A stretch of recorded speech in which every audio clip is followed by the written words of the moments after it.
حضرت آدم علیہ الصلوۃ والسلام سب سے پہلے بشر ہیں، سب سے پہلے انسان ہیں جن کی تخلیق کی گئی۔ ان سے پہلے کسی انسان کا جسم اس صورت میں انہیں نہیں بنایا گیا تھا۔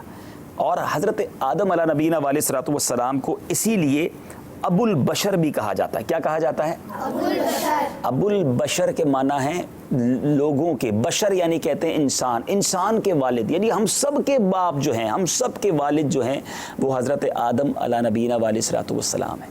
حضرت آدم علیہ نبینا علیہ الصلوۃ والسلام کو جب اللہ تبارک و تعالیٰ نے پیدا کرنے کا ارادہ فرمایا، تخلیق کا ارادہ فرمایا، تو اللہ کی شان ہے کسی سے مشورہ نہ کرے، مگر وہ کریم ہے، اس نے فرشتوں سے گویا مشورہ کیا اور کچھ اس طرح کا مکالمہ ہوا۔ اللہ تبارک و تعالیٰ نے فرشتوں سے فرمایا وَإِذْ قَالَ رَبُّكَ لِلْمَلَائِكَةِ إِنِّي جَاعِلٌ فِي الْأَرْضِ خَلِيفَةً۔ اس کا ترجمہ یہ ہے کہ یاد کیجئے جب آپ کے رب نے فرشتوں سے فرمایا کہ بے شک میں بنانے والا ہوں زمین میں اپنا نائب، اللہ نے فرشتوں سے کہا کہ میں اپنا ایک نائب، اپنا ایک خلیفہ زمین میں بنانا چاہتا ہوں۔ اچھا، حضرت آدم علیہ الصلوۃ والسلام اللہ کے خلیفہ بھی ہیں، خلیفۃ اللہ، ٹھیک ہے۔ پہلا لقب ہم نے کیا سنا؟ ابو البشر، دوسرا کیا ہے؟ خلیفۃ اللہ، وہ اللہ کے خلیفہ ہیں۔ اچھا، آپ نے بیٹا ہاتھ اٹھایا تھا؟ عبداللہ بھائی، میرا یہ سوال یہ ہے، حضرت آدم علیہ الصلوۃ والسلام کو کس چیز سے پیدا کیا گیا؟ چلے جناب، بڑا اچھا سوال ہے، لیکن تھوڑا سا پہلے سن لیں گے تو چیزیں اور کلیئر ہو جائیں گی، ٹھیک ہے۔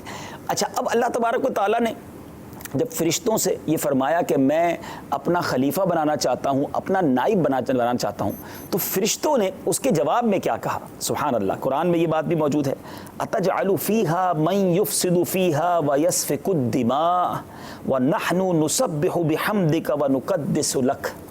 اب اے ہمارے رب، کیا تو ایسے کو نائب کرے گا، ایسے کو خلیفہ بنائے گا جو اس میں فساد پھیلائے اور خون ریزیاں کرے گا؟ ہم تیری تسبیح، حمد اور پاکیزگی بیان کرنے والے ہیں۔ یعنی فرشتوں نے کہا کہ اب جو زمین پر تو اپنا خلیفہ بنائے گا تو وہاں تو جھگڑے ہوں گے، فساد ہوں گے، ہم تو فرشتے ہیں، ہم عبادت کرتے ہیں تیری۔ یعنی ان کا کہنے کا مقصد یہ تھا، عرض کرنے کا مقصد یہ تھا کہ خلیفہ بننے کے تو ہم حقدار ہیں، مگر رب عز و جل نے کیا فرمایا؟ انی اعلم ما لا تعلمون، فرمایا اے میرے فرشتوں، بے شک میں وہ جانتا ہوں جو تم نہیں جانتے، ٹھیک ہے۔ پھر اللہ تبارک و تعالیٰ نے جب حضرت آدم علیہ الصلوۃ والسلام کی تخلیق فرمائی، جیسے آپ کا سوال تھا بیٹا کہ کیسے بنایا گیا، حضرت آدم علیہ الصلوۃ والسلام کی تخلیق مٹی سے ہوئی، ان کو مٹی سے بنایا گیا، ٹھیک ہے۔ اچھا، اور مٹی بھی کمال کی مٹی تھی۔ حدیثوں میں یہ مضمون ملتا ہے کہ پوری دنیا سے، یعنی حضرت اسرائیل علیہ الصلوۃ والسلام کو بھیجا گیا زمین پر کہ ایک مٹھی مٹی لائیں، مگر اس ایک مٹھی میں گویا پوری دنیا کی مٹی کے ذائقے بھی تھے اور رنگ بھی تھے، یعنی کالی، سفید، سرخ، سیاہ، اور اسی طرح میٹھی، ترش، کڑوی، ذائقے میں بھی مختلف مٹیاں جمع ہو گئی اور رنگ کی بھی مختلف مٹیاں جمع ہوئیں۔ اور اس کی وجہ آپ جانتے اس سے کیا بنا؟ جب ایسی مٹی سے حضرت آدم علیہ الصلوۃ والسلام کو بنایا گیا تو حضرت آدم علیہ الصلوۃ والسلام کی جو اولاد ہے، ہم حضرت آدم کی اولاد ہیں نا، ہم آدمی کہلاتے ہیں، ٹھیک ہے نا۔ تو آدمی دنیا بھر میں ہیں، آپ افریقہ میں جائیں تو وہاں کالے رنگ کے لوگ ملتے ہیں، یورپ اور ان ممالک میں جائیں، رشیا کی سائڈ جائیں، سارے گورے گورے ملتے ہیں، پاکستان، ہندوستان، بنگلہ دیش میں ہمارا رنگ سانولا ہوتا ہے، ہم جس کو کہیں کہ نارمل رنگ والے ہوتے ہیں۔ اسی طرح کچھ لوگ بڑے میٹھے ہوتے ہیں، کچھ لوگ بڑے کڑوے ہوتے ہیں، کچھ بڑے غصے والے ہوتے ہیں، کچھ بڑے نرم ہوتے ہیں۔ تو یہ فرق کیسے؟ سبھی ایک والد کی اولاد ہیں، حضرت آدم کی ہم اولاد ہیں، تو کسی کا رنگ الگ، کسی کے بال الگ، کسی کی آنکھیں الگ، کسی کا مزاج الگ، یہ وجہ کیا ہے؟ تو علماء فرماتے ہیں کہ جو حضرت آدم علیہ الصلوۃ والسلام کی تخلیق ہوئی تھی نا، ان کو جو جس مٹی سے بنایا گیا تھا وہ مٹی مختلف ذائقوں والی مٹی تھی، مختلف رنگوں والی مٹی تھی، اور اس کی وجہ سے یہ سارے لوگ الگ الگ الگ طریقے سے بنے۔ یہ اللہ کی شان ہے، یہ اللہ کی قدرت ہے۔ اچھا، اب مزے کی بات، حضرت آدم علیہ الصلوۃ والسلام کو جب تخلیق کیا گیا تو آپ کا جو مبارک پتلا تھا، آپ کو ابھی روح نہیں ڈالی گئی تھی، تو جنت کے دروازے پر رکھ دیا گیا۔ فرشتے دیکھتے تعجب کرتے، ایسا پہلے تو کبھی کوئی نہیں بنا تھا۔ فرشتوں کی تو جو شکل و صورت ہے وہ مختلف تھی، ہماری شکل و صورت، انسان کی شکل و صورت الگ ہے۔ تو اب کیا ہوا؟ تو اب حضرت آدم علیہ نبینا علیہ الصلوۃ والسلام کی جب تخلیق ہو گئی تو اللہ تبارک و تعالیٰ نے روح ڈالنے کا، روح اس میں ڈالنے کا حکم دیا۔ تو جب حضرت آدم علیہ السلام میں روح داخل ہوئی تو سب سے پہلے جو ہے روح پہنچی ناک میں، تو آپ کو چھینک آئی. جب چھینک آئی تو اس کے بعد روح پہنچی زبان میں. تو جب زبان پر روح پہنچی تو آپ نے چھینکنے کے بعد جو سب سے پہلا جملہ کہا، یہ یاد رکھنے والی بات ہے، یعنی کسی بھی بشر نے، حضرت آدم علیہ السلام سب سے پہلے بشر، اور کسی بشر نے اپنی زبان سے جو سب سے پہلی بات کہی وہ کیا کہی؟ الحمدللہ. کیا کہا؟ الحمدللہ. ہم چھینکنے کے بعد کیا کہتے ہیں؟ الحمدللہ. یہ حضرت آدم علیہ السلام کا طریقہ ہے چھینکنے کے بعد. اچھا مزے کی بات آپ کو ماشاءاللہ یاد ہوگا، مدنی چینل کے ناظرین ذرا غور کریں آپ کو یاد ہے کہ نہیں. مجھے امید ہے ہمارے مدنی منوں کو پتا ہوگا، جب چھینکنے کے بعد کوئی الحمدللہ کہے تو جواب میں کیا کہیں گے؟ دیکھیں سارے مدنی منوں کو یاد ہے یرحمک اللہ. لیکن ٹھیک ہے، اب مزے کی بات بتاؤں آپ کو جو آپ کے ایمان کو تازہ کر دے گی. حضرت آدم علیہ نبینا علیہ السلام نے سب سے پہلے الحمدللہ کہا، مگر اس کے جواب میں یرحمک اللہ رب نے ارشاد فرمایا. کوئی اور بشر تو تھا ہی نہیں نا. حضرت آدم چھینک کر الحمدللہ کہتے تو جو سنتا وہ جواب دیتا، کوئی اور تو تھا ہی نہیں.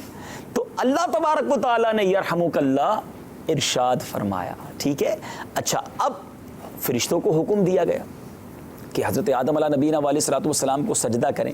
اچھا پہلے یہ ڈیبیٹ، پہلے یہ بات ہو چکی تھی کہ ہم حقدار ہیں زمین پر خلیفہ بنانے کے، اپنا نائب تو ہمیں بنا، مگر اللہ نے فرمایا کہ میں وہ جانتا ہوں جو تم نہیں جانتے.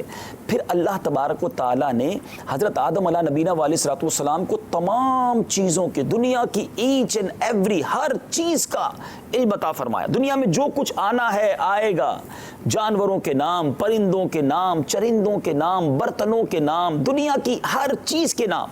بلکہ ایک اور ایمان افروز بات بتاتا ہوں، یہ جتنی باتیں میں ایکسٹرا کہتا جا رہا ہوں نا اس کو غور سے سننا ہے. ہو سکتا ہے میں اس واقعہ سنانے کے بعد کچھ سوال آپ سے بھی کروں اور مدنی چینل کے ناظرین آپ سے، مدنی منوں آپ سے بھی کرنا ہے کہ حضرت آدم علیہ نبینا علیہ السلام کو پتہ ہے کتنی زبانیں اللہ نے یاد کروائیں، کتنی زبانیں سکھائیں. آج دنیا میں لوگ ملتے نا کہتے ہیں مجھے 5 زبانیں آتی ہیں. 10 زبانیں والوں کو تو لوگ بہت بڑا عالم سمجھتے ہیں کہ اس کو 10 ملکوں کی زبانیں آتی ہیں. حضرت آدم علیہ السلام کو 7 لاکھ زبانیں عطا کی گئیں، یعنی 7 لاکھ زبانوں کا علم، یعنی جو 7 لاکھ لینگویجز، 7 لاکھ بولیاں ہیں حضرت آدم علیہ نبینا علیہ السلام کو سکھا دی گئیں. اللہ نے وہ علم عطا فرمایا. اللہ سکھانے والا ہے حضرت آدم علیہ السلام کو. حضرت آدم نے رب سے وہ سارا علم لے لیا. اب فرشتوں سے اللہ تبارک و تعالیٰ نے فرمایا کہ اے فرشتوں اب بتاؤ ان چیزوں کا نام، ان چیزوں کے بارے میں. تو فرشتوں نے کہا اے رب عز و جل ہم تو وہی جانتے ہیں جو تو نے بتایا. پھر حضرت آدم علیہ السلام سے فرمایا اب تم بتاؤ. تو انہوں نے سارے نام بتا دیے. تو فرشتوں نے یہ احساس کر لیا، یہ ریئلائز ہو گیا انہیں کہ یہ علم میں آگے ہیں، اور پھر فرشتوں کو حکم دیا گیا کہ سجدہ کیا جائے. مگر یہاں پر جو بڑی اہم بات آپ کو بتانی ہے، ہمارے مدنی چینل کے ناظرین کو بھی بتانی ہے کہ علم جو ہے حضرت آدم علیہ نبینا علیہ السلام کی برتری، فوقیت اور عروج کا سبب بنا، اور انبیاء کی میراث کہا گیا علم کو. تو ہم جتنے اسلامی بھائی یہاں ہیں، مدنی منع مجھے سن رہے ہیں، علم حاصل کریں. علم وہ عظیم خزانہ ہے. دیکھیں لوگ کہتے ہیں مال ہونا چاہیے، پیسے کے لیے ساری زندگی لگاتے ہیں، علم کے لیے وقت نہیں نکالتے. دنیا میں بہت سارے آپ کو مالدار ملیں گے. جی بیٹا آپ کا سوال ابھی لیتے ہیں. دنیا میں بہت سارے مالدار ملیں گے، مگر ان مالداروں کے پاس علم نہیں ہوتا، علم دین سے بہت دوری ہوتی ہے. حالانکہ علم وہ خزانہ ہے. یاد رکھیے گا، مال کی بندہ خود حفاظت کرتا ہے. پیسے ہوں گے تو سنبھالو گے نا، زیادہ ہوں گے تو چوکیدار بھی بٹھانا پڑے گا. مال کی بندہ حفاظت کرتا ہے، علم انسان کی حفاظت کرتا ہے. فرق دیکھیں، مال دنیا ہی میں رہ جاتا ہے، علم قبر میں بھی ساتھ جاتا ہے. مال جتنا خرچ کریں کم ہوتا ہے، علم جتنا خرچ کریں یعنی جتنا بتائیں، جتنا پھیلائیں بڑھتا چلا جاتا ہے. اب بتائیے کون سا خزانہ اچھا ہے، مال یا علم؟ ماشاءاللہ. تو جبھی تو عالم با عمل بننا ہے. اور اگر دنیاوی لحاظ سے بھی دیکھیں نا تو آپ نے کسی مالدار کے ہاتھ چومتے ہوئے لوگوں کو نہیں دیکھا ہوگا ہیں، مگر بڑے بڑے مالداروں کو علماء کے ہاتھ چومتے ہوئے دیکھا ہوگا. دنیا میں بھی اللہ نے علماء کو، علم والوں کو بڑا مقام دیا ہے، اور انشاءاللہ آخرت میں ان کا مقام بہت بلند ہوگا. تو آج کے اس مختصر سے سچے واقعے میں ہم نے یہ سنا کہ حضرت آدم علیہ السلام کو مٹی سے بنایا گیا، فرشتوں کو سجدہ کروایا گیا، اور سب سے پہلا جملہ حضرت آدم علیہ السلام نے کیا کہا؟ کیا؟ اور اس کے جواب میں یرحمک اللہ کس نے کہا؟ سبحان اللہ تعالیٰ نے کہا۔ جی بیٹا آپ سوال کرنا چاہ رہے تھے۔ میرا آپ سے یہ سوال ہے کہ حضرت آدم علیہ السلام کی عمر مبارک کتنی تھی؟ ہاں یہ بڑا امپورٹنٹ اور بڑا خوبصورت سوال ہے، اور آئیے میں بتاتا ہوں کہ حضرت آدم علیہ نبینا علیہ الصلوۃ والسلام نے، شاید بہت سارے ناظرین کو نہیں پتا ہوگا، 960 برس عمر پائی۔ کتنے سال؟ 960۔ ہاں، ہزار میں کتنے کم؟ 40۔ ہاں حساب بھی آتا ہے نہیں آتا، یہ بھی چیک ہوتا رہے گا، مدنی آزمائش ہے نا بھائی۔ ہاں تو 1000 میں 40 کم، 960 سال حضرت آدم علیہ نبینا علیہ الصلوۃ والسلام نے عمر پائی۔ اچھا آپ کو پتہ ہے جب آپ نے دنیا سے پردہ فرمایا نا تو آپ کی اولاد کتنی ہو چکی تھی؟ اللہ تبارک و تعالیٰ نے انہی کے ذریعے ساری دنیا کا نظام چلانا تھا نا، تو 960 برس میں آپ کی اولاد کی تعداد 1 لاکھ ہو چکی تھی۔ 1 لاکھ کے قریب اس وقت دنیا میں انسان آ چکے تھے، یعنی آپ اکیلے آئے تھے اور اس کے بعد 1 لاکھ کے قریب آ گئے۔ اچھا ایک بات تو رہ گئی کہ حضرت آدم علیہ نبینا علیہ الصلوۃ والسلام کے بعد دوسری ہستی کون دنیا میں تشریف لائیں؟ وہ بی بی حوا رضی اللہ تعالیٰ، ہماری امی حضور، ٹھیک ہے نا۔ حضرت آدم علیہ نبینا علیہ الصلوۃ والسلام کی پسلی سے بنایا گیا، یعنی اللہ کی شان دیکھو، مرد و عورت کے ذریعے تو بچے پیدا ہوتے ہیں، آج ہم دیکھتے ہیں نا، لیکن جو اہم ترین اللہ کی شان دیکھیں کہ حضرت آدم کو کس سے بنایا؟ کس سے بنایا؟ بی بی حوا کو کس سے بنایا؟ حضرت آدم علیہ الصلوۃ والسلام کی پسلی سے۔ اللہ کی شان دیکھو، وہ جو چاہے کر سکتا ہے، ان اللہ علی کل شیء قدیر۔ حضرت عیسیٰ علیہ الصلوۃ والسلام بغیر والد کے پیدا ہوئے، اللہ جیسے چاہے اپنی تخلیق کے نظارے دکھائے، اپنی قدرت کے نظارے دکھائے، اور یہ ہم سب کے لیے بہت بڑا سبق ہے۔ جو لوگ کہتے ہیں یہ امپاسبل ہے، یہ ہو ہی نہیں سکتا، یہ میرے اور آپ کے لیے تو ناممکن ہو سکتا ہے، اللہ کی قدرت میں کوئی چیز امپاسبل نہیں، اسی نے یہ دنیا بنائی ہے، وہ جیسے چاہے چلائے، تو ہمیں اللہ کی قدرت پر بھروسہ